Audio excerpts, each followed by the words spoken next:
Before you said you're a diplomat, but several weeks ago you called Pakistan, your neighbor, the epicenter of terrorism. Well, I did it again today without using the word Pakistan. Yes, and this doesn't sound very diplomatic, does it? No, because you're a diplomat doesn't mean you're untruthful. I could use much harsher words than epicenter.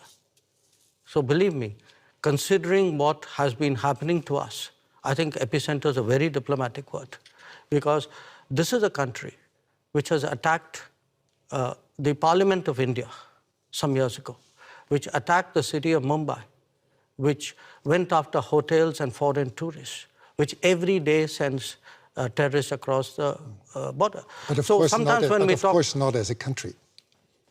Well, if you control your sovereign space, which I believe they do, if the terrorist camps operate in broad daylight in cities with recruitment and financing, can you really tell me that the Pakistani state doesn't know what's going on?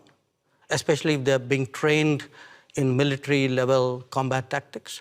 So, you know, when we speak about judgments and principles, why don't I hear sharp European condemnation of these practices which have been going on for multiple decades?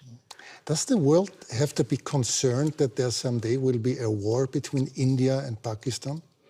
I think the world has to be concerned that there is terrorism going on, and the world often looks away. The world often feels it's not my problem because it's happening to some other country. I think the world needs to be concerned about how sincerely and strongly it takes up the challenge of terrorism. But has the world to be concerned about the future war between India and Pakistan? I think the world needs to be concerned about terrorism. That's what you said. Yeah, sure. Because look, if you pose it the way you do, that's like giving a free pass to terrorism, saying, you know, let's worry about the next consequence of it. I am worried about the terrorism. Okay, let's change the subject. You frequently said that India has a very complicated relationship